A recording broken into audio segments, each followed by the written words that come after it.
Hi, everybody, and welcome to today's version of Right Now by the Broadleaf Writers Group. I am Marianne Lozano. I am on the conference committee for Broadleaf Writers Group this year, and I am delighted to introduce my good friend, John Adcox, who will be sharing his Storyteller Schoolbox workshop today. And after a 30-year career in marketing and media, where his titles have included creative director, VP of digital, executive producer, and even CEO, John is now concentrating on storytelling. His novel, Raven Wakes the World, which you'll see behind him, will be commercially published in October, with more scheduled to follow over the next 5 years, which is super exciting. In addition, he is the founder and CEO of Gramarye Media, which is a next generation book publisher, game developer, and movie studio of the future. Also, we've been friends for about 2/3 of our lives. So I would like to introduce John and take it away. Hey, Marianne, thanks. Marianne is telling the truth. We went to high school together, and our high school is now a middle school. Back in our day, we didn't need middle school because we were much smarter. But we've reconnected, honestly, through story, which is an important thing to note. Story is something that connects us all. If you're here, it's probably because you have a love of story. I don't think I'm going far out on a limb when I guess that. Story is something that unites us. I'm going to start the presentation now. This is about storytelling, about making story, and some of the tools that you have as a storyteller. Specifically, these are tools. They're not rules. Nothing in here is any kind of definitive. I'm not one of those people that believes there are no rules in storytelling. Like if you're going to write a police procedural, it's pretty much a given that one of your characters needs to be a police officer. But these aren't that kind of lessons. These are tools. They're in the toolbox because they work. These are hammers and they're nails, but you don't have to use them all, and you certainly don't have to use them all in all circumstances. But again, they're in the toolbox because they work. As Marianne said, my name is John Adcox. I'm CEO of Gramarye Media. Gramarye's website is here if you want to check us out. And my book is coming out in October, early October. It's already available online pretty much everywhere. So I hope you check it out. By the way, ravenwakestheworld.com is where you can find more information about that. Now, these are two of my favorite quotes in the entire world. I probably could have come up with about 50 or 60 that say pretty much the same thing, but I think these kind of nail it. I should probably slow down so that you can read them, but I'm not gonna. I think that storytelling is more important than most of us realize. Stories shapes who we are as people, as a society, and of course, as individuals. It even shapes, I think, how we look at our relationships. Mythology is at the core of who we are, and storytelling is certainly a pure form of mythology. I actually had a pastor friend who defines religion as communal response to a story. And one example that you can see that I like to talk about a lot when I'm talking to investors about Gramarye is that story really does change things. And the example I use is the Hunger Games.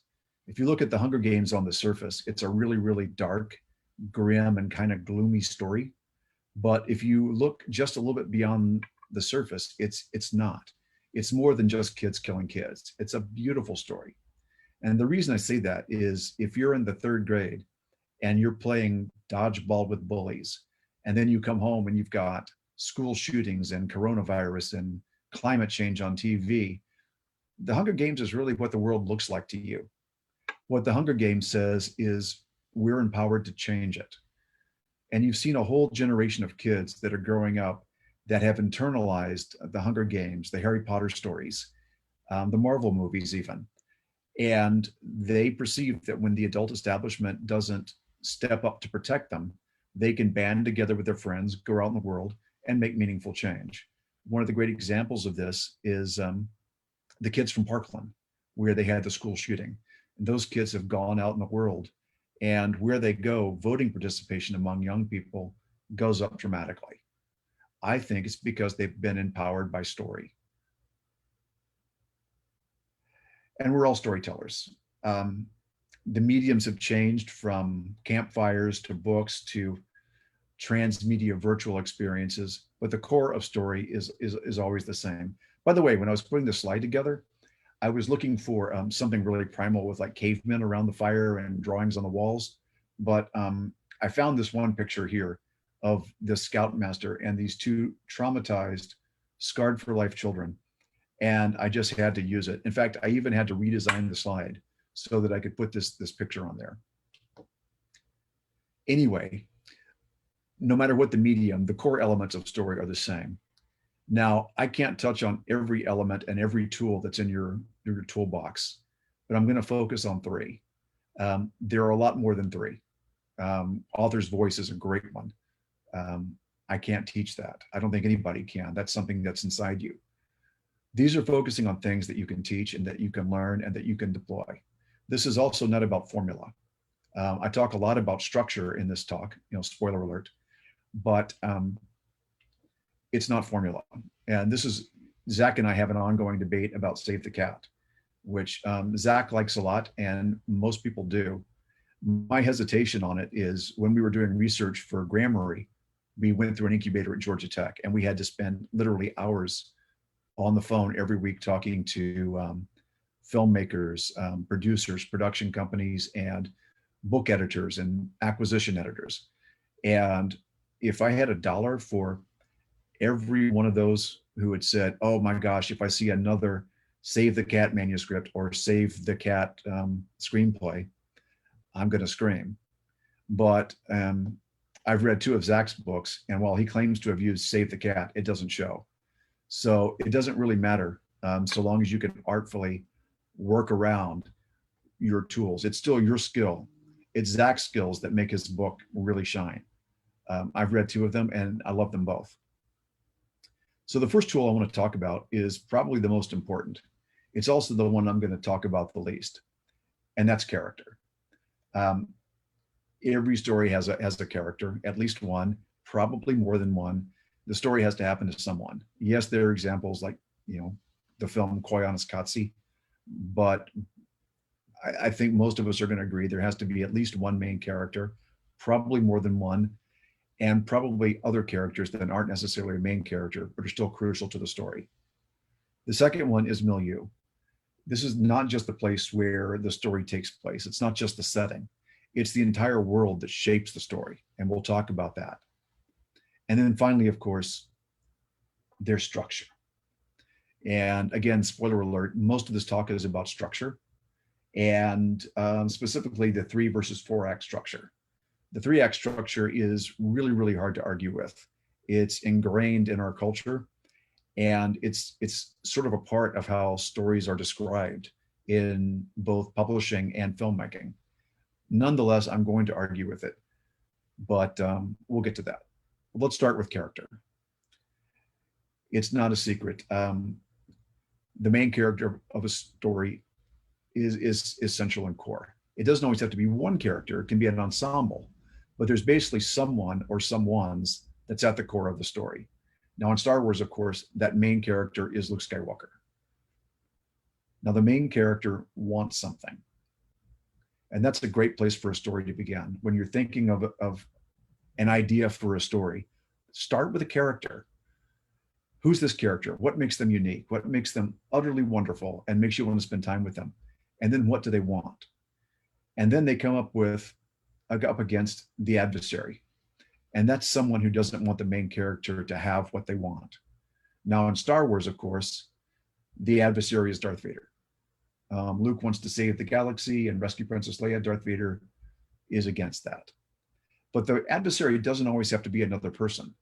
If your story is about mountain climbing, the mountain can be the adversary. In one of my favorite movies, Will Hunting, Will Hunting, rather, Matt Damon's character is both the main character and the adversary. He has to overcome himself in order to get his life together and become the person he needs to be, which is a great thing to do if you can pull it off. So if you're trying to come up with an idea for a story, start with a character, understand what they want and what or who doesn't want them to have them. And that's how a story works. And by the way, this is true no matter what type of story you're telling, even if you're giving a business presentation. By the way, I chose this picture because when I Googled, this was the least douchey business person that I could find anywhere on the Google. But if you think about a business presentation, you're essentially telling a story. You're standing in front of a potential customer or a potential investor or a potential partner and telling a story. And if you get their attention through that story, they'll want to work with you. And if you don't, you have no hope. And the structure that you use for telling a story is the same structure that you use when giving a business presentation. When I was at Flashpoint getting ready to start pitching Gramarye, we had to do a 4-minute pitch and it was rigidly timed. And believe me, telling a story in 4 minutes is really, really, really hard.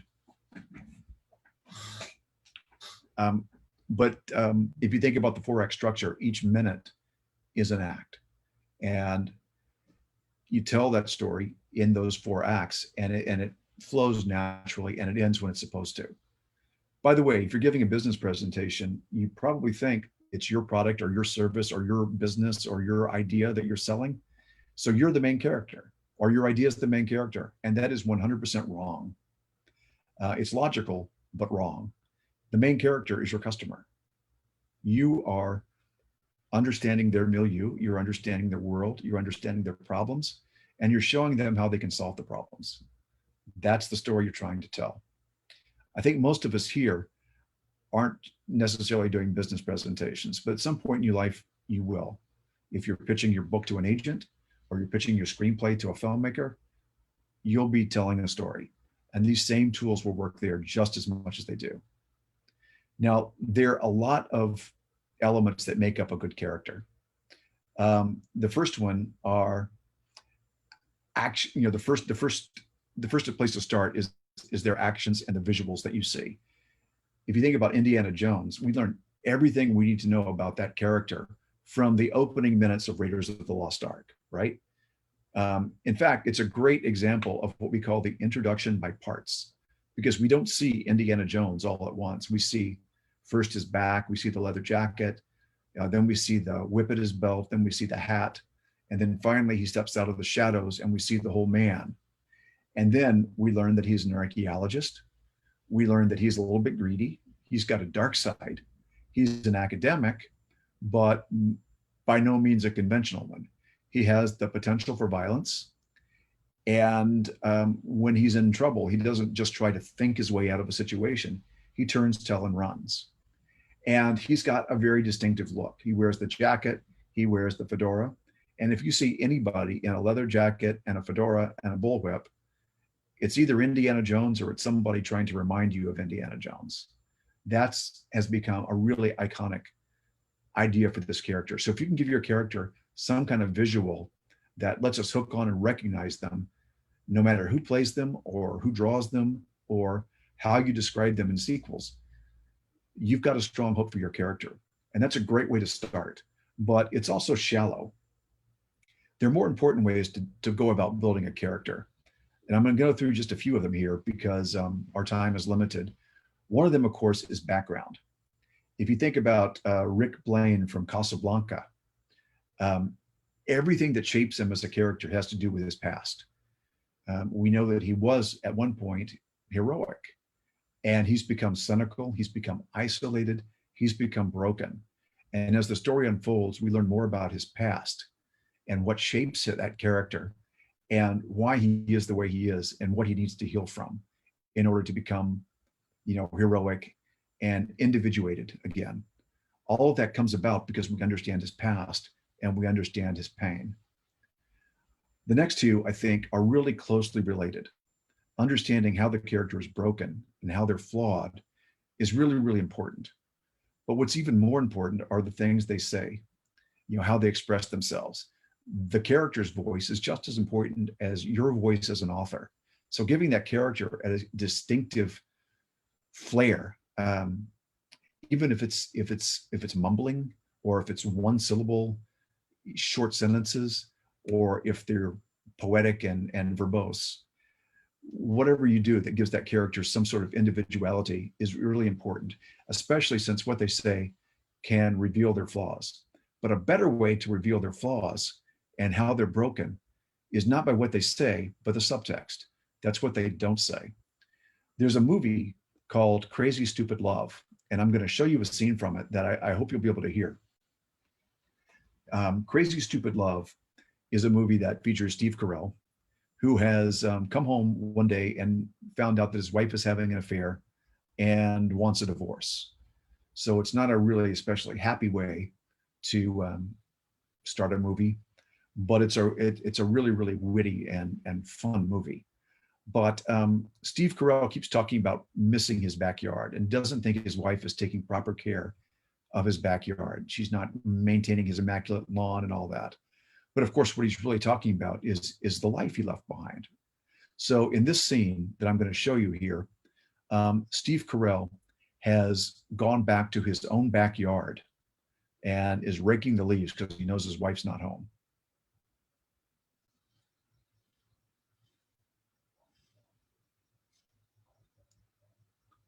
So that's Steve Carell. And again, I hope you can see this. I made it as big as I could. He's in his own backyard. Now he's splitting up the tools and he's about to get a surprise. His wife and his kids have come home unexpectedly. So he's lurking in the shadows so he won't be seen. Believe it or not, in the actual movie, this doesn't come across as creepy.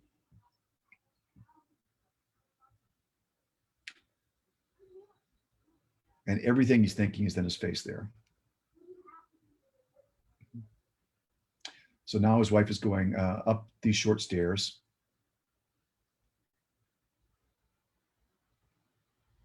And she's calling him. By the way, I chose the version with these subtitles in case any of you speak whatever that is. Also, someone could find. Hello. Hi, Cal. Hi. So I'm just calling because I'm in the basement and I'm trying to get the water heater working because the pilot light's out and I don't know how to relight it. So I'm sorry to bother you. No, it's fine. That's fine. Call me. I'm glad you called about this. I'll just walk you through it, okay? Okay. All right, so there's a gray door. You see the gray door? Yeah. Okay, just slide that down. Okay. There's a red button. The word push on it. I wrote the word push on it. So you push it and turn to the right. I got it. And then just put the match in. Oh, there it goes. Just have to slide the gray door down again. You're good to go.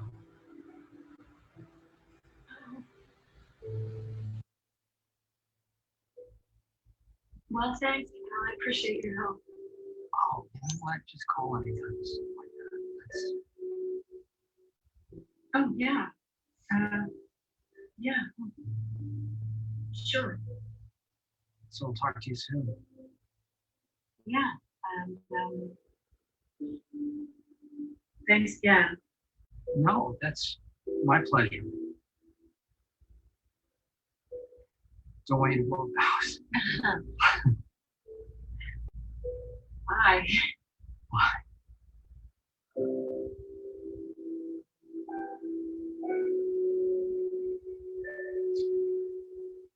Now, I think what's great about this scene is think about what they're saying to each other.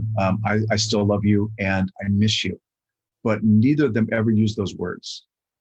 So whatever you do with author voice or witty dialogue or short, concise sentences, what's really going to make your dialogue sing and what's really going to reveal your character and who they are is what they say, but more importantly, what they don't say. Think about subtext, and you've got a key to your character. By the way, the main character isn't always who you think it is. This is a famous example, but one thing to remember is that a story is about a character's journey. It's about a character's arc. And the main character changes. Something about the events of the story makes that person different than who they were at the beginning of the story. Now, you would think that Mary Poppins is the main character of Mary Poppins because the movie's called Mary Poppins, and Mary Poppins has the most screen time. But she's not the main character. She doesn't change. She's an instrument of change. She's almost a plot device more than a character. The main character is the father, Mr. Banks, who does change. At the beginning, he's isolated. He's orphaned from his own children. He doesn't have a great relationship with them. His life centers around work. And at the end, he's reconnected with what's most important. And he's got a new beginning with his kids. He goes out to fly the kite in that beautiful scene. By the way, this is always universally and without exception, always true, except for when it isn't. And there are great examples of when the main character doesn't change. Sometimes, for example, the main character is static. Wile E. Coyote is never going to figure out that he can't catch the Roadrunner by buying products from Acme. He's always going to be the same character at the beginning of the cartoon, at the end of the cartoon, and at the beginning of the next one. And Batman doesn't change. If he heals and gets over the pain of his childhood trauma and hangs up the cape, the story's over. Batman endures. He's an archetype more than a character almost. By the way, the first time I gave this presentation, it was on a great big screen that filled a whole wall. And I looked back at this picture, and for the first time, I noticed how much in this picture it looks like Batman is peeing. And once I saw that, I could not unsee it. And I swore to myself I was going to change the picture so that I wouldn't chuckle. But it's been a couple of years now, and I haven't. So peeing Batman is forever a part of this presentation. But anyway, sometimes the character is not just static, but is in some way doomed by his inability to change or her inability to change. One of the best examples I can think of is, of course, the picture of Dorian Gray. Because Dorian Gray literally doesn't change. He's got the picture up in the attic that changes. And his inability to change is, of course, what leads to his doom. And an even better example is Moby Dick. Because if Ahab could have just gotten over that whole obsession with the whale, it would have gone a lot better for him. But let's move on. The second tool we're going to talk about is milieu. And again, this is more than just a place where the story happens, although it's certainly that. One of the best examples of a milieu that shapes a story that I can think of is the bar at Cheers. And the bar at Cheers is not just a place where the story happens, although it's a great one. Because think how many jokes you know that begin with a priest, a rabbi, and a Santa Claus walk into a bar. As soon as somebody goes into that bar, it's a story starting. And setting it in a bar where people are always coming, on a first date or at a time of trouble or to connect with the community, that's a story waiting to happen. And it's a perfect one. And what makes Cheers work even better was the fact that in the last episode, the last scene, Sam Malone, the main character, realizes that the bar is the love of his life. So the place shapes the story. Another great example of the milieu setting the story and shaping it is Star Trek. Now, Gene Roddenberry very famously pitched Star Trek as Wagon Train to the Stars. So if it's not set in space, it's basically just Wagon Train. But the fact that it's set in space opens up worlds of storytelling potential. And not only that, but the potential to tell stories that somehow metaphor and mirror the real world that we live in. The stories in Star Trek usually are about something, the morality plays. But the fact that it's set in space means that you can have them encounter alien races like Spock or the Klingons. All of that is critical to the type of story you can tell. When you choose your setting, the setting becomes almost a character, and it shapes the nature of the story and the kind of story you can tell. And remember, milieu is not just the place. It's also the time period, the country, even the universe. And I think one of the most important things to remember is that the place not only shapes the story, it shapes the character. And this is probably the most important thing that you can remember. So much of Luke Skywalker's journey is shaped by the fact that he grows up in relative isolation at a place where he's bored out of his mind. One of the best examples I can think of is Wuthering Heights. And it's really hard to imagine Wuthering Heights set, on the beach in Jamaica. Somehow those moors are a part of what shapes everything that happens in that story. And without that, I don't think the story would have worked as well. And if you look at these two book covers, notice something that they have in common.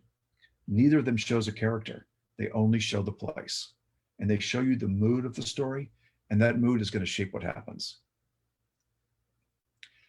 So I'm going to move on to the third tool now. And most of this talk is about structure. So spoiler alert. It's on the surface, probably the easiest, and definitely the easiest to teach and the easiest to recognize. But it's the hardest to really do consciously.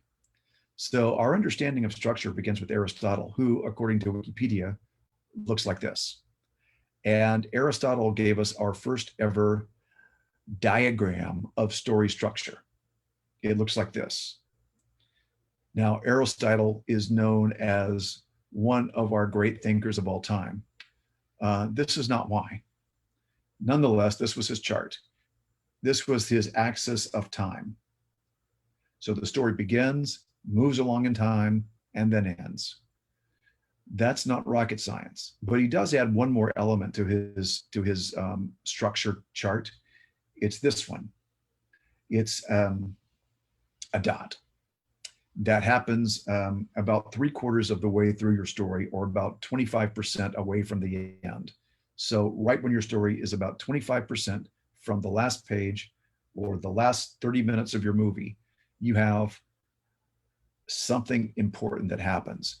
This is what we'll later call a plot point. Aristotle called it the reversal or the recognition. It's basically reversal in a comedy, because what happens is a story changes direction and it goes toward an inevitable conclusion. In tragedy, it's a recognition, because you realize something that makes you understand why the tragic hero was already doomed. In Oedipus, it's, oh my gosh, that was my mom. And at that point, the story is going to change. It's going to go in a different direction. This is the reversal. This is the recognition. And it's still a part of storytelling today. We'll get more into how plot points work as we go along. Now, that was our understanding of structure for quite a while, until the 15th century. Along came a gentleman named Lope de Vega, who added another dot. This is about my drawing skills are not perfect here. So that should be 25% of the way into the story, 25% from the beginning, or 1/4 into your story. If it's a movie, it's about a half hour. And this is another plot point that turns the story in a way that sends it towards conflict. Now, this is the beginning of what we will later call the 3-act structure. In Act 1, according to De Vega, you basically make the case. You show the world as it is, what's happening here, and you start your story. And then you get to this point where something happens that shifts the story and sends it in a new direction. And I'll give you some examples as we go along. But after that, you have the middle, inevitable conflict. And this is the longest part of your story. In the 3-act structure, it's the part that's out of balance, because this is literally half your story. If it's a movie, this is an hour. And then the 2 acts that follow it are half an hour. And then the 3rd act is where you resolve the case and you move to the conclusion. And this is what we now know as the 3-act structure. This is really hard to argue with. You have a beginning, a middle, and an end. Again, spoiler alert, I am going to argue with that. But when you're thinking about just the external action of your story and what's going to happen, the 3-act structure is fine. But I think we need to go a little bit deeper than that, especially since it makes it easier for you to conceive your story in your mind. By the way, you're going to see a lot more dots like this as we go along through this presentation. And they do a lot more than divide acts. What they do is they cause the next act to happen. And if you've done your work well, they make it inevitable. And we'll go through that. So basically, that was our structure until the 19th century when Gustav Freytag added an axis that we now know as Freytag's axis. He also adds another dot, by the way. The axis is over here to the left. And as the story is moving along from beginning to end, in time, something else is going up and up, and that is tension. We'll talk about that. So as you're going through your story, you have tension is rising. It gets more and more and more tense as your story goes along until it gets to the reversal or plot point 2 and starts moving towards inevitable conclusion. And then that tension is gradually relieved. So what you've got to do as you're constructing your story is keep that tension rising until you start to relieve it in the end. So what is tension? There's a mathematical formula that describes it thusly. Specifically, tension is hope versus fear. Hope wrestles with fear, and that creates tension in the reader or in the viewer if you're making a movie. We have a hope that something will happen. We hope that Luke Skywalker will get to leave that crappy planet and go have adventures, but we're afraid he'll be stuck there forever. We hope that Rick Blaine in Casablanca will heal and get to a better place, but he may not. So this is your 3-act structure. You have your plot point 1. This is what starts the story going in a new direction. One of the best examples of a first plot point I can think of is in The Matrix, because I think a half an hour into the movie, that we spent the first half an hour getting to know Neo, getting to learn about his life. And then half an hour in, a major turning point happens. And that is when Lawrence Fishburne gives him the 2 pills and says, take the red pill or the blue pill. And when he makes his decision, the story is going to be different. So what you're doing here, about a quarter of the way into the story, is you're putting in a point where Neo takes that blue pill or the red pill. I forget which one did he take. Does anybody remember? I can't see the comments, so I'll find out later. Anyway, one of the pills, he takes it. That changes the story, and the tension keeps rising. Now, plot point 2 moves it toward the end. And this happens, the tighter your structure is, the more of a page turner your novel is, or the more of an edge of the seat type of movie you'll have. The first time I heard about this was in a film class in college, and I just learned about the plot point structure. And I went to a movie with a date. It was a Kevin Costner movie called No Way Out. And I kept looking at, my date had seen the movie before, and she just absolutely loved it. And I kept looking at my watch. She was just going, are you bored? And I said, no, I'll tell you later. But then we got to plot point 2, and I've been watching my watch. So I knew exactly when plot point 2 would be coming, when there'd be a big reveal. So I said, oh, that character is the Russian spy. And she just looked at me, how'd you know?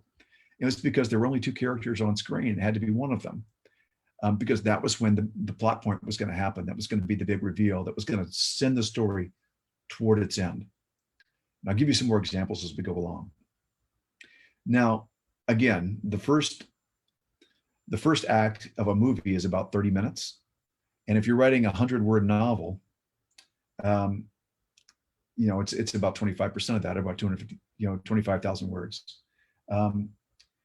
But the middle part is out of balance, right? And again, it's the same with a novel. You have 25,000 words, 50,000 words, and then another 25,000 words. This is a little weird, but this is our 3-act structure. And to me, it seems like there's something missing. Specifically, there's another plot point. It's not called a plot point, but it works just like one. It turns the story in a new way. It's called the midpoint. The reason is because it happens in the middle. If you think about Back to the Future, plot point 1 is when Marty takes the DeLorean back in time Once he does that, the story's going to turn. It's going to go in a new direction, right? So half an hour in, we learned about Marty's life. We learned about Doc Brown. We learned about the experiments. We learned about the mall. All that happens in the first 30 minutes. And then he gets the DeLorean and goes back in time. And suddenly it's a different story. He's back in the 50s. But when he gets to the midpoint, the story changes again. And this is the point where he finds Doc Brown and sees the picture where his brothers and sisters are starting to disappear. And he realizes that he's stopped his parents from falling in love, and eventually he'll stop existing. That's a pretty big turn, and the story is going to be different after that happens, and it happens right at the midpoint. So these are really, really important, and the more you know these points, the more you can structure your own story in your mind. Now, you'll often hear this referred to as Act 2A and Act 2B. Okay, I think that is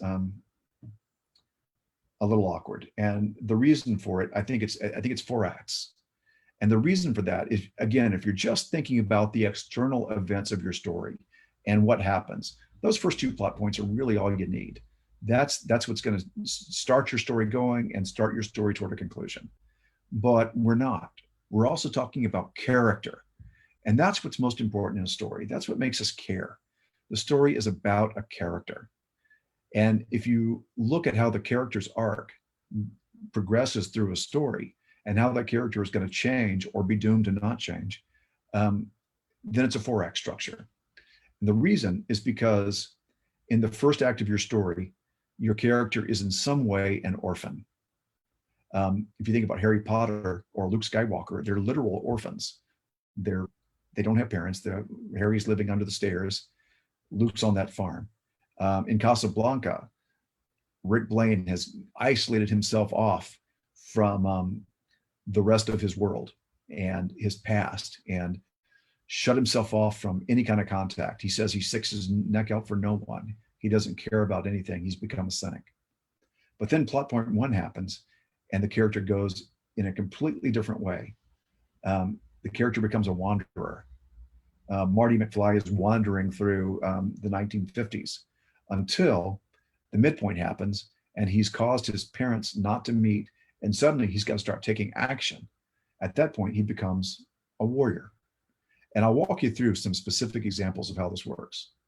And then in the last act, the act of revelation, where everything is revealed and the character knows everything they have to do, the character becomes a martyr. They have to sacrifice something, even if it's just what they thought they wanted before. Maybe it's their own life.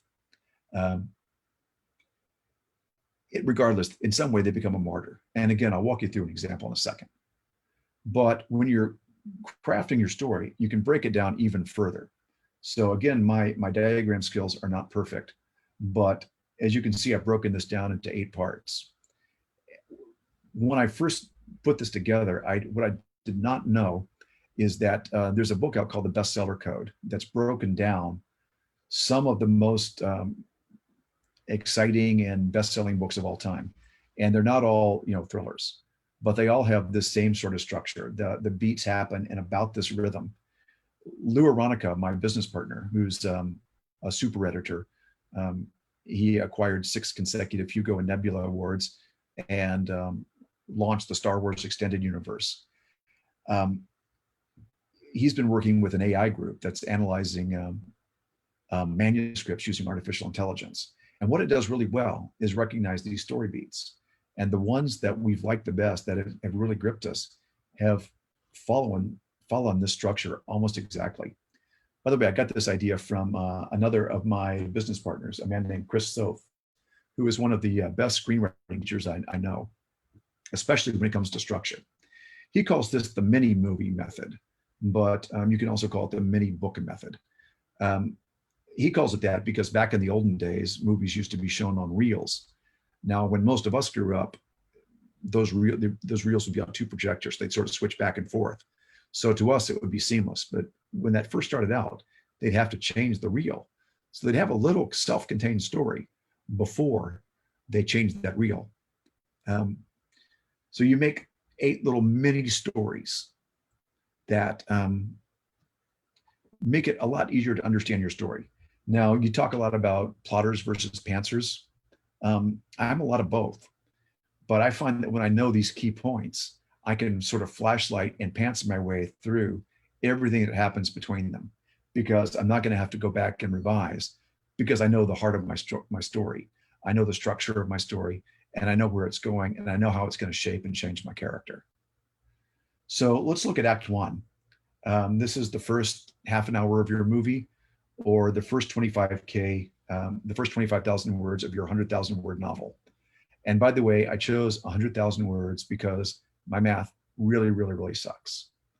So if you take the first act of a movie, or the first act, the first quarter of your novel, you can divide it into two parts. In a movie, that's 15 minutes, or 12,500 words, 12,500 words. And again, the same for the second half. Now, in the first act, the character is an orphan. But if you think about the original Star Wars, there's two little mini stories that happen before you get to that first plot point. Luke Skywalker is clearly the main character in Star Wars. The whole story revolves around what he does.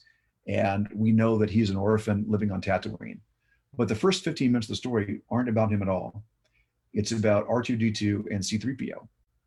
Now, there's an incident at the beginning of the movie, and at your story, this incident begins the story. In Star Wars, it's when Princess Leia puts the plans to the Death Star in R2-D2. But there's always something that says, this is why that story begins today and not yesterday or not next week. Something happens that starts the story. And that sends R2-D2 and C-3PO on their own little mini story. And it ends, we hope they'll escape from that spaceship that's under attack, but we're afraid the Empire will catch them. And we hope they'll find a safe place, but we're afraid they'll get lost in that desert forever. So there's tension there, but that tension is resolved when they get to Luke Skywalker's farm, and they have a new home. So their journey from danger has at least temporarily ended. So we had the first little story, 15 minutes end. Now, if you're writing a screenplay, you have to write 120 pages on average. That's kind of intimidating. But if you break it down to 15 pages, 15 minutes of a movie, it doesn't seem so bad. And again, the first quarter of a novel doesn't seem as scary as writing a whole novel. So the next 15 minutes is more about Luke. We meet Luke. We find out that he wants to leave Tatooine more than anything. He wants to go out in the world, but his aunt and uncle won't let him. They say, no, you've made a promise. You're going to stay here and help us with the moisture evaporators. But Luke wants to go have adventures. But he leaves and meets Obi-Wan Kenobi. And now we hope that Luke will get to leave, and Obi-Wan shows him this wider world out there and his own past and his path to adventure. But Luke can't take it because he has responsibilities. So this journey is about Luke trying to leave home and not being able to. But plot point one happens that turns the story and sends it in a new direction. Luke goes back and finds that the Empire has killed his aunt and uncle. He now no longer has a home. He literally can't go back there. It's not there. He has to go somewhere else. So it's now inevitable that the story is going to change. So the next story, Luke is a wanderer. And Luke is a wanderer. Oh, by the way, again, two 15-minute sections, each with their own little mini story, each with their own bit of tension that rises and is resolved. The first is about 3PO and R2 escaping. And the next is about Luke wanting to get away from his aunt and uncle and go out and have adventures. And it happens when he gets to plot point one, the midpoint.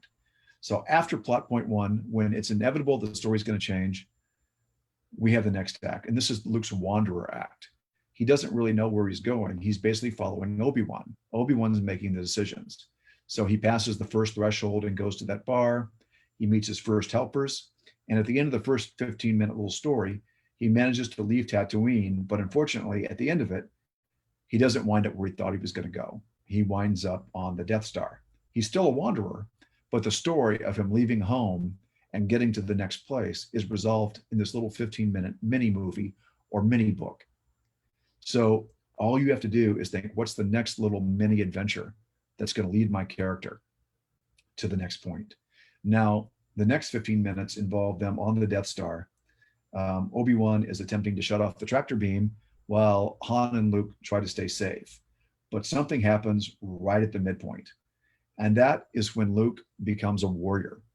Now, at the midpoint of Star Wars, Luke realizes that Princess Leia is being held on that space station, and he has to go rescue her. He has to make a choice. At this point, he's no longer following, he's no longer wandering. He's driving his own destiny. He has decided to move the story forward. This is another plot point. It works just like plot point 1 and plot point 2. And this is why I think it's you're moving into the third act now rather than the fourth act. I'm sorry, rather than the middle part of the second act. So now you have act 3 of this structure where Luke has become a warrior. He finds Princess Leia. They go through the belly of the whale, as Joseph Campbell likes to say, and attempt to escape the Death Star. And they're able to do it, but at a cost. And it's when Luke loses Obi-Wan Kenobi. So the first story, the little mini story of this third act, is them attempting to escape the Death Star and getting back to their ship and paying a cost. And then they escape the Death Star. And one thing I think is really interesting about Star Wars is as they're they have that fight scene, but then Luke is mourning Obi-Wan Kenobi. He's mourning his death more than he mourned his aunt and uncle. And I don't think that's because Luke is a cold or callous person that doesn't care about his aunt and uncle. I think that Luke is realizing that he's seeing his own destiny, or at least his potential destiny. The warrior that was going to lead Luke elsewhere has passed the torch to Luke. Now Luke is the warrior, and Luke might have to follow that same Obi-Wan path. So they get to the rebel base, and we start the final act. This is what leads us toward the end. The tension's gotten as high as it can. The Death Star's about to blow up the planet. It's time to put everything on the line. This is the act of the martyr. And it's also the act of realization, because Luke realizes that Obi-Wan has sacrificed himself, and he might well have to do the same thing. This is Luke's martyrdom act. So the attack is planned, and Luke's helpers leave him. He's already lost Obi-Wan. Han Solo takes off. Princess Leia has to stay behind. 3PO stays behind. And R2 goes, but that doesn't go well. And then at the end of this little 15-minute section, the attack begins. And then Luke's help sort of returns. Here's Obi-Wan's voice. Han Solo says Yahoo, and they blow up the Death Star. But what's interesting is, at that point you have the ending, but you have this little coda that hints that the story is over. But in some way, the world of the story and the characters are continuing, but they change forever. The fact that Luke has gone through this journey from orphan to wanderer to warrior to martyr shows that he's not the same character he was at the beginning. He's changed. And your acts, your plot points, the actions that happen in your story are also shaping how your character is going to become someone or something new. And again, Casablanca is a magnificent example of this. And I urge you to watch it and watch it with a watch, and look for these plot points. It's the first, making the instigating incident is when the guy comes into the bar who has the letters of transit and then gets killed, but because Rick won't help him. But then plot point 1 is when Elsa arrives. And then the last act is his martyr act, where he's sacrificing his own happiness for the greater good. And as a result, he's returning to the fight himself. He's become a healed and complete human being. So when you look at the story of your structure, it's a lot of little stories, each with their own rising tension and their own declining tension. So the tension rises and is resolved, while the main tension of your story continues to rise until you get to plot point 2. So by the way, again, my chart making skills are not great, but this looks a little bit like a stegosaurus, doesn't it? The other thing you'll notice is all of these acts, breaks, and all of these little points where your story changes course. Each of your little mini stories is a point of causality where something happens that causes the next thing to happen. When 3PO and R2 arrive at Luke, and then R2 takes off, it causes Luke to have to leave and go find Obi-Wan Kenobi. When Obi-Wan tells him about the Force and he goes back and sees his aunt and uncle dead, it causes him to go off and start having adventures. And if you've done your work well, you've not only set up what happens next, you've made it inevitable. So I don't think you have to plot out every scene in every chapter, but I do think it helps really, really much to know these core points. And if you're writing a series, it helps to know them not just for the first book, but also for the arc of your series. So when you're starting your story, I think it's important to ask yourself some questions. The first one is, what the hell am I thinking? Some of the advice that, the best advice I can ever think I've ever heard anybody give a writer is, if you have in your heart the God-given ability to not write, I urge you to embrace that. But I'm guessing that those of you who have come to a talk like this, or who go to conferences like Broadleaf, you probably don't have that ability in you. So since you have to write, since it's driving you and compelling you, there are ways to do it easier.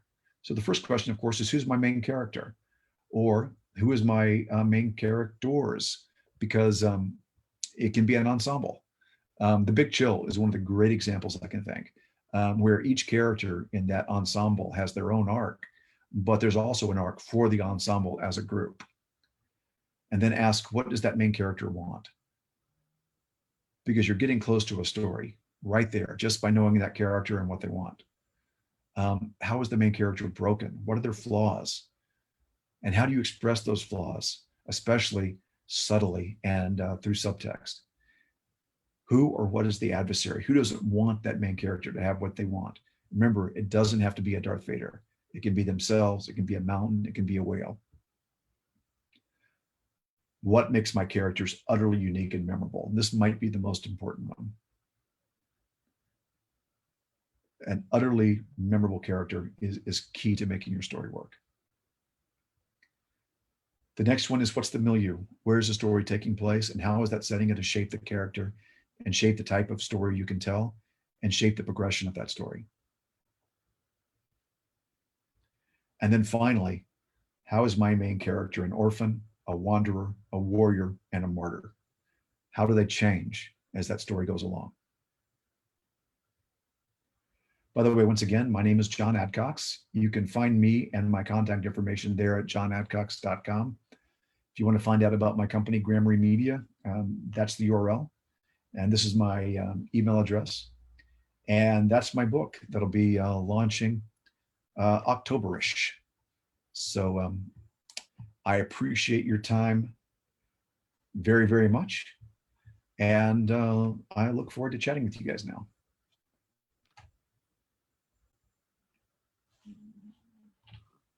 Right, John, that was amazing. Oh, Thank thanks. you so much. We have a few questions that came in, and I actually have a couple that I wrote down as well. So the first question is from Benji, and he says, that book cover in the background is excellent. Who designed the artwork? I'm going to move along so you can see that. It's sorry, it's mirror. Yeah. If you read the bottom line, it's illustrated. Thank you, Benji, by the way. I owe you one for that. It's illustrated by my beloved wife, Carol Bales. So she also did the cover. And the Story Plant is my publisher. And I'm immensely proud to be working with them. And then we have another question from an anonymous attendee who says, what are the pros and cons between utilizing the 3-act and 4-act story structure for your story or novel? And are there any, or is it just a preference? Can you say that again? I missed it. I can. Sorry, it cut Pros off. and cons between utilizing the 3-act or 4-act structure for a story or a novel? Are there pros and cons, or is it just a preference? I think there's a strong pro. The con is that you have to think about your story with a big middle chunk that's a little unwieldy. But more importantly, you're focusing on the external events of the story and you're not focusing on the character's journey. I think when you break it down to 4, you're thinking more of how that character's changing and how those events are shaping the journey of the character. Got it. So a question from me is, so the examples that you gave were a lot of sort of adventure type stories, but can you use the same structure for all genres? I think so. I use Star Wars as an example because when I first started giving this talk, I thought surely everybody that I give this to will have seen Star Wars. Unfortunately, the first time I gave this talk was at Georgia State, and about half the people in the audience had not seen the original Star Wars. So falling back on Casablanca was not going to help a great deal either. But I've gone back and looked at other stories. Raven Wakes the World is a in no way an action adventure story. It's about a broken artist who has come to Alaska to heal after the end of a broken relationship, but it still follows that structure. She's an orphan, a wanderer, a warrior, and a martyr. And that happened before I actually knew about that 4-act structure, before I really thought it through. If you go back and look at, I was trying to define counter examples. So I looked at some of the Anansi the Spider folk tales from Africa, because I'm drawn to myth, and they basically follow it. So it's harder to find examples where it doesn't work than it is to find ones where it does. Got it. Bill Bridges had a question, and it says, for ensembles, does each character get that arc, orphan, wanderer, etc., or just the main one? I would argue that if it's a real ensemble piece, there is no main character, that they're all the main character. If you've done your work well, then yes, obviously they would all have an arc. And again, the best example I have is The Big Chill, which really does really strongly have an ensemble, and each one has an arc, as well as an arc for the whole group. It's hard to tell a true ensemble story. Another great example is When Harry Met Sally, which is not an ensemble, but you have a dual lead character that has 2 characters that both go through the orphan, wanderer, warrior, martyr stages, but their arcs are twined together. So there's an arc for them as a couple, as well as arcs for them as individuals. I'd have to go back through that with a watch to really remember exactly how that breaks down. But to answer Bill's question, the answer to me would be yes, if you've done your work well. And if each character doesn't have an arc, you might have to ask, are they really a main character, and are they necessary? Okay, good answer. Another question, how long does a story need to be to qualify to be a novel? What are your thoughts on that? Mine are all over the place. The first one that you see behind me is not my first novel. I actually wrote this as a short story. So when at Broadleaf last year, somebody was asking at a panel if I'd ever written anything short. I said, yes, I've written four short stories. And Lou put his hand on my shoulder and said, yes, but Storyplant is publishing them as novels. So this is 40,000 words, give or take. So that to me is flash fiction. I basically could have done this on Twitter. My first novel, and I told this story at Broadleaf, so sorry if you have already heard it, but was something like 340,000 words. And it's the first of a 4-book series. So it's longish, and it's an ensemble. And for a long time, it was kind of a broken story. I think structurally it was sound, but it really wasn't working. And I finally got it to Lou, and Lou told me the problem was that I needed to stop trying to cut it and make it more concise and make it longer, because everything I cut had to do with character. and everything that showed them having a life and individuality outside of the story had been pared away. And because of that, it didn't have the emotional impact that it should have. So now it's even longer than it was, but it reads a lot faster. So I'm probably the wrong person to be asking. So I know this is Benji making fun of me. I But it's avoided still a saying fun the story. name, but Right? I said I avoided saying the name, but That's all right. There you Yeah, I know who my friends are. okay, another question from Shayna is, are there any tips for developing your milieu like a character? The easiest one I can think of, and I've only done one story, but I think the milieu really works as a character. And it's a novel that's set at a Renaissance festival, and coming in 2021, I think, by the way. It's an ensemble piece, but I think that the fair itself is almost part of that ensemble, and to a degree, the fair has an arc. But the reason that it works that way is because the characters all care about the fair.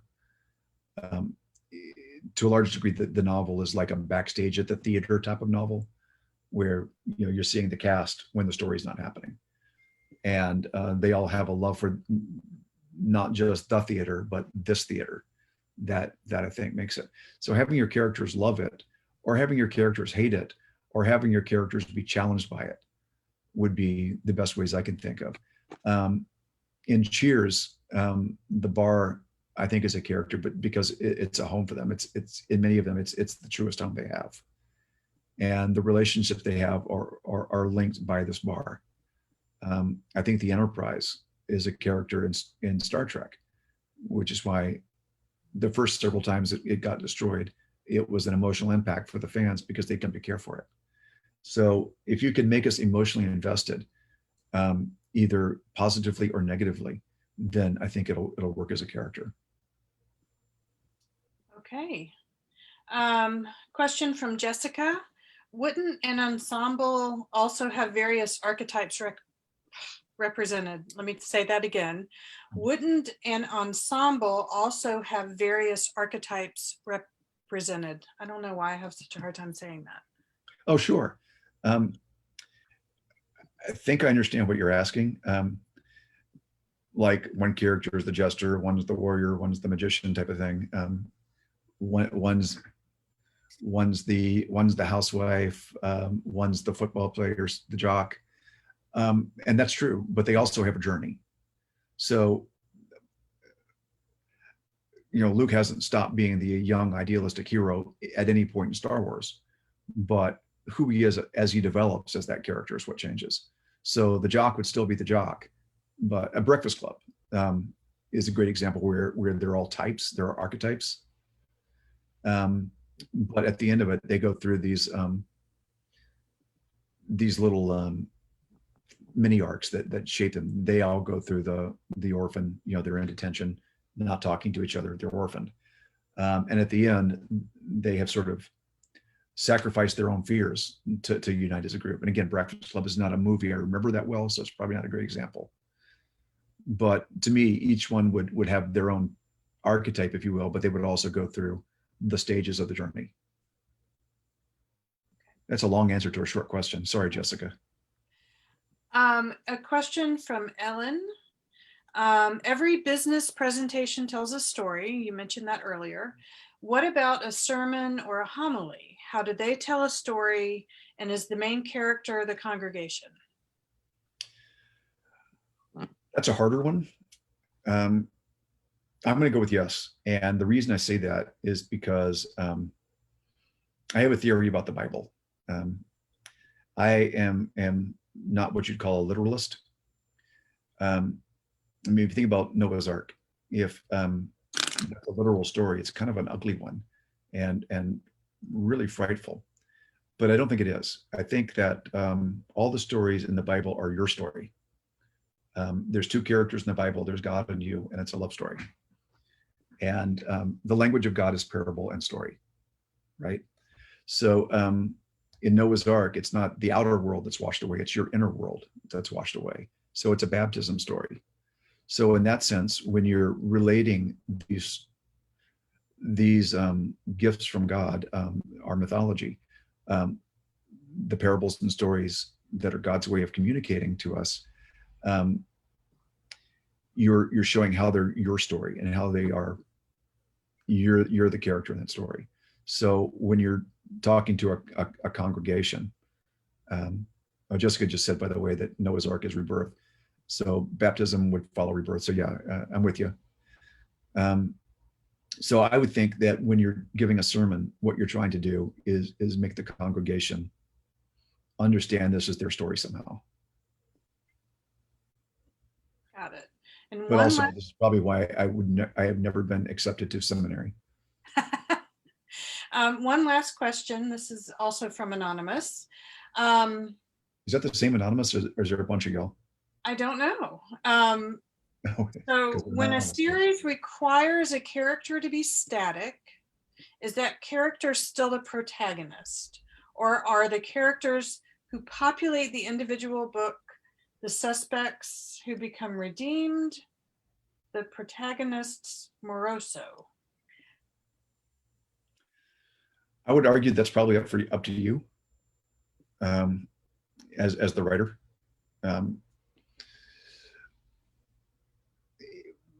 When I'm telling the story, yes, they're each having their own arc. They're each going through a journey. Unless, it's like the clerk they pass at the 7-Eleven on their way to the adventure. In some way, they're all going through it. But I think that that's entirely up to you. And again, this isn't a rule. You don't have to use any of this. It's just a tool. But again, the reason I think it's in the toolbox is because it works. It's a great way to plan and execute a story without having to go. It makes your revision process a lot simpler. And I think had I known all this when I was starting the Widening Gyre, it would have taken me 1.5 years or a year and not 10 years. Got it. All righty. Well, thank you everybody for being here. Thank you, John, for a really wonderful workshop and presentation. And everybody in the chat, we've got the link to the Broadleaf Writers Conference, which will be virtual this year. And that's it. And y'all have a great night. Thanks all, y'all. I'm going to read the chat now. Thanks. I haven't seen Bye-bye. that. Thanks, everybody. Really appreciate y'all.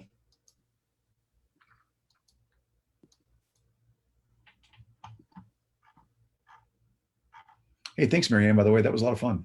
Sure.